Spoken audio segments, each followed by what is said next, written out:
Hi. I'm doing something really unusual here. I'm taking a second hit at the same journal. I basically don't do that. It's one time through. It is what it is. I don't watch a clock. It just is what it is. But this journal's interesting. It's marked not finished. Rarely do I get interrupted living alone and out in the sticks here, but it happens now and then. And I got called away from this one and didn't get back to it. So I'm going to see about finishing it up on the fly, and we'll see where that goes. And I'm still working with the camera. I want the things the color that they are. The wall is a very soft beige. Eyes are usually green. I keep going for that. So we'll see. This is from 10/23 of 2010, third of that day, Mayan day, 7 dog. How effort gets in the way, just being. Now center and heart. Try to get the sense of this. My energy levels are still way up there. How about yours? There's some talk about the Mayan cycle and so on, but this is a little while ago, so if you want that, go to the scribed transcript.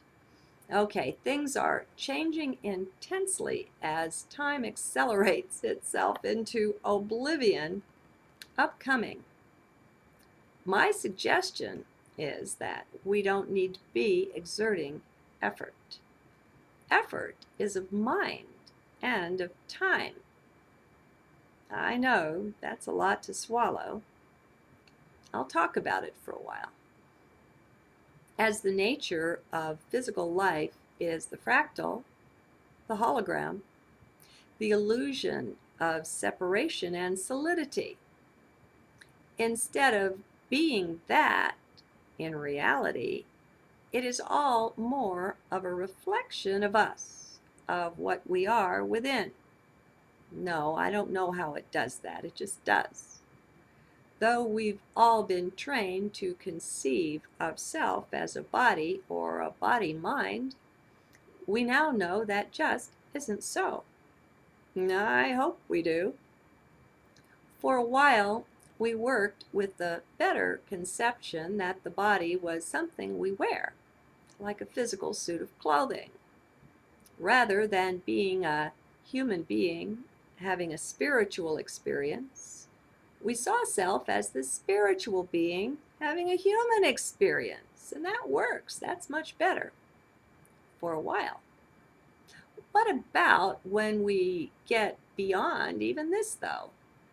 I don't like that word beyond, but what about when this just doesn't seem to work? What then? What's the next step in our awakening, our expansion, coming out of the coma we've all been in? And honey, we've been asleep for a very long time. It's so funny, really, We don't wake up until we're dying, until the body's dying. You can't die. And then all of a sudden we do this big waking up thing. It's bizarre.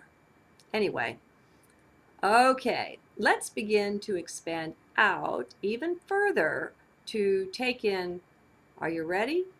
All of cosmos as the self, thus becoming the real one.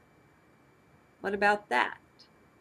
Are you ready to expand into this? We already are that, and that's the cosmic joke in a way. There's nothing we need to do or to become to get somewhere. We are already fully there. Not just becoming, already that. Take all of time and space in. Wrap it all up into one great big balloon. You are that. I am that is the literal truth on some level. Okay, maybe we don't always have full conscious access to that. Well, for that, there are very good reasons. And anyway, so what? Does that invalidate it? I think not. Come with me, then, as I share with you, with your mind, how it's a really beautiful walk that we're on. There is nothing to fear, nor is any effort required. And that one's a major shock, I know. What we're learning, though, is just to be, just to let ourselves just be. That is all. And to be that which we already are. Thus, we look into effort and how that just gets in the way. Next comes a look at acceptance. What must we accept to let or welcome this vision in? What beliefs, what thoughts stand in the way? This is what makes up our blinders, our goggles that limit our vision. It's time to look within to examine our thoughts, our beliefs. As they go crashing down, you'll watch your vision expand. It's mighty cool. Vision is key to absolutely everything in my book. That's what is next. Once we recognize and realize how we're really the ones in charge of our vision, that our beliefs are what molds and models our vision, then we can really take off. There are quite literally no limits. Let that sink in. Except the ones that we choose via our beliefs. And we're in charge of that. It's really empowering. Sovereign beings all are. Are you feeling it? Once we go this far, we're ready to just be while observing. And that's all. No effort, just be. As we watch the self, we begin to see what's underneath, what's been limiting us. I think I'll step out here for a minute. I remember what a challenge it was for me when I began just observing, just watching. If you're in the mind, you're going to want to tamper and tinker. You're going to want to edit yourself. You're going to want to take control of what you're doing, what you're saying, what you're thinking. You're going to want to shove and push yourself around. Mind is really very violent. We don't realize it, but it destroys our peace. And so what I noticed was, in a way, that was good, because now I was kind of in two places at once. I was in heart. I wasn't totally accomplished, and nor am I now, and experienced at that. But I was in heart to do this observing. And yet I was witnessing mind. And as we first begin to step back and witness the mind, it's difficult because we're half in the mind and we're half in the heart. And so it's like we keep getting jerked around back and forth this way and that. The good thing, though, is that mind is so harsh with us, because as we're in heart, it has a completely different feel to it, and that stands out. We should on ourselves all the time. We have all these ideas and thoughts and beliefs about how we should be, what we should say, what we should eat, what we should, it's endless. I don't need to keep going on for you. You know, you have a mind. This is real self-abuse. But no one ever told us that. It's a new perspective. We're not used to looking at it this way. But I found that it was the contrast provided by being in heart, where the closest thing that I've found to it is people's descriptions of the NDE and that love they step into and that acceptance and that peace and joy and all of that, it's not as amped up and intense as an NDE, but it's the same flavor. It's the same thing. That's the space you're entering when you're in heart. And so then the mind's intrusions are really noticeable. And we're so identified with it, and the way we discover that is we can't just let ourselves be. And it's hard. The reason it's hard to just leave yourself alone and let yourself say something nasty if that's what you feel like doing, you know, or do something or eat something that's not good for you. Oh my God, you know.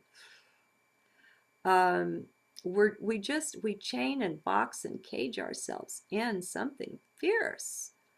And so that's the contrast that I noticed. Maybe you'll notice it too as you really begin to observe, because to observe means don't tinker, don't tamper, just watch.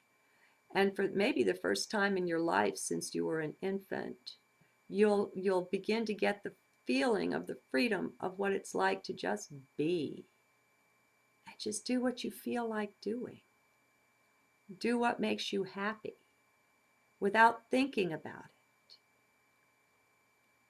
It's strange to us in the West, but it's powerful. Okay, that was a rather big edit, so I'm going to go back here so I can carry the stream of where we were. Okay, so I'm saying what has been limiting us? Often it's a refusal to see, and often what's under that is fear. As we take these steps, we will be shown what our fears are. So be ready for that. It's a real blessing to be shown what our challenges, what our limitations are. Where we've empowered these things by not looking at, not facing, not examining them, and seeing what gifts lay underneath. Well, the rising energy levels, the increased solar frequencies and energies are helping to bring all this stuff up to the surface now. And I talk about that often, so there's no need to go into it here. And don't think you're alone in all the mess you're wading through there either. Please realize we're all doing this together, and it's part of what's meant to be, and what has to be cleaned up within each of us as we purify, getting ready to rise up in consciousness. And actually, we're rising in consciousness a little bit each day. So this is simply a natural part of that. It means we're on our way. So take comfort in that we're all going through our own particular version of the same thing. It's not personal, not at all. Well, we have our own particular flavors and colors of garbage, that's true. Mine may not be exactly like yours, but so what? Did you expect them to be? Our personal garbage is as unique as our divine gifts. Not one single being in all universes, in all of cosmos, has walked the exact path that you have. You are totally unique and totally beloved. Your challenges are part and parcel of your own personal path down through all those embodiments. Ultimately, there really isn't anything personal. Did you know that? Have you been to that particular space yet? It's really wild. We all exist there already, but it's a matter of what levels and layers of being are currently exposed to us and available to work with, to work on. Nisargadatta is fond of saying there really are no such thing as persons at all. There's only the one. Frankly, just think what it would be like if we got access, that golden skeleton key, to absolutely everything all at once. Could you handle that? All of your karma dumped on your doorstep at once. All your loans and notes, your credit card debt called in, the mortgage, all at the same time. Right now. Yeah, right. No thanks. And that's another good reason for time, to help us sort things out piecemeal, a few at a time. Way back when, and for a very long time, it was one thing at a time, but things have accelerated so much by now that it's a few things at a time.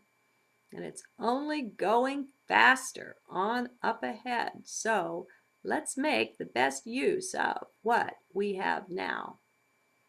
And as I said, this journal is marked not finished, so let me finish it up. What I'm seeking to share here is the ultimate total relaxation that comes when you realize that you already are everything.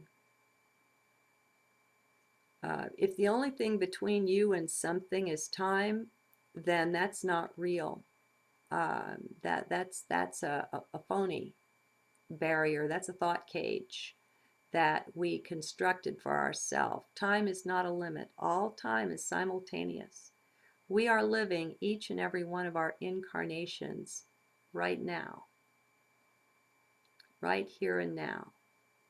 And as we get rid of all the thoughts, attitudes, ideas, and beliefs that are in the way of that, that opens doors, that lifts the veil, and we begin to have more and more of these seemingly psychic or miraculous or strange experiences, whatever you want to call it.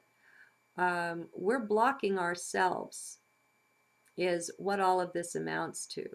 And we've been taught and trained that it's a doing and a going and a striving and a searching and a climbing the mountain and all of that. And all that does is take us away from center and from what we really are and what we really already have. It's just like the conscious mind is such a small fragment of the whole, which would include the subconscious, the unconscious, maybe the superconscious. And so if we don't have awareness of something in the conscious mind, that's not saying much. That doesn't mean we don't have awareness of it. That just means we don't have conscious awareness of it. And that's a big difference. Maybe meditate or ponder on that, because everything's fractal. And by looking at that small picture there of how the mind is, in the various levels that we either have or do not currently have conscious access to,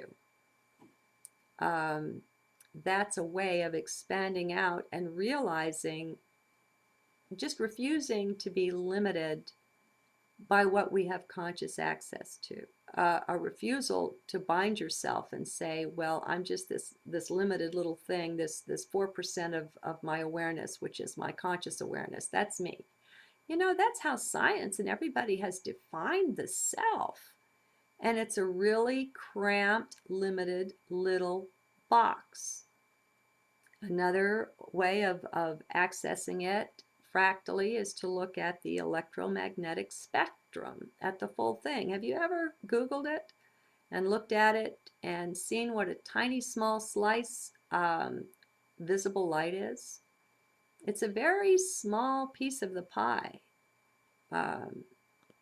It's just the smallest thing that we have conscious access to, conscious awareness of, and access to through the five senses. David Icke is always talking about the 5 cents reality, and sometimes people think he means 5 cents as in 5 pennies, but he's saying 5 cents is in the 5 senses. And, you know, it can be looked at both ways. Maybe he does mean it both ways. But when I've seen it written, it's always been the senses, you know. And they perceive a fragment of what they don't really perceive what is. Come on. What is the fact that all of the solid substance in your human body fits in a thimble with room to spare. That's reality. Atoms are empty space. 99.99999% empty space. That's what an atom is. That's the structure of your body, mind, being there. You're empty space. You're not really there, you know? And the senses give us, it's a virtual reality that we're in here. It's another level and layer of dreaming. This is no more real than our night dreams are real. And I hate to tell you this, folks, but our night dreams are more real than this. But anyway, we're morphing. And as we get down in there and look, just looking, the observing is what brings all this stuff up. As we observe, anchored in heart, we will be shown, things will be brought before our awareness and our attention. And it's totally intuitive. You will be guided and you will be shown what are the blocks, what are the things that are in your way, what are the fears. Now, this isn't the most comfortable ride in the park, all right? Because in order to work our way through some of this, it's most uncomfortable. I've been journaling and not journaling over these last 5 days or so, and it's been one pretty steady, constant pain, physical and emotional. You know, I've been going through, I'm so much less concerned about a physical body because they come and go. You know, it's a very short time span that we're wearing the body that we're in now, in spite of how it may seem. It's the blink of an eye to the totality of who and what we are. But our inner being, our emotions, when we have pain there, like relationship pain, this kind of thing, or the pain of facing our dark side, our garbage, our imperfections, our whatever it is that's giving us a hard time, that's harder, and it's more real to me than physical pain. But anyway, why was I off on that little tangent? I don't know. I'm sorry. So the thing is, we are that. Let's pull it back to center. When we're in heart, and when we just set out to observe, that's the simplest thing, and it sounds so easy, and maybe you think you're doing it, but maybe you're not. Observing means not editing. It means literally doing just what you feel like doing. Now, it doesn't necessarily mean saying just what you feel like saying, because you don't want to react. From heart, we don't react, we act. And so when I'm saying doing what you feel like doing, I'm saying what you feel like doing in your heart. Your heart. It's just a different space. And we're not used to just letting ourselves be. And all this stuff, all of this, it's mind garbage, all of this effort and attempting to be perfect and to mold ourselves and to be just so, look just so, and all of that kind of thing. Maybe let's just have a look at it and see how much of it we can just let go. Is it really doing you any good? The real you. What are you propping up with all of that that's real? Let's try to be real. Okay. I guess I've gone on long enough. See you in heart. Expansion, coming out of the coma we've all been in. And honey, we've been asleep for a very long time. It's so funny, really, you know?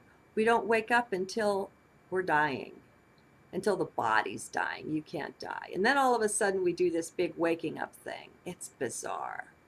Anyway, okay, let's begin to expand out even further to take in, are you ready? All of cosmos as the self, thus becoming the real one. What about that? Are you ready to expand into this? We already are that. To conceive of self as a body or a body-mind, we now know that just isn't so. I hope we do. For a while, we worked with the better conception that the body was something we wear, like a physical suit of clothing. Rather than being a human being having a spiritual experience, we saw self as the spiritual being having a human experience. And that works. That's much better for a while. What about when we get beyond even this, though? I don't like that word beyond. But what about when this just doesn't seem to work? What then? What's the next step in our awakening? Hi.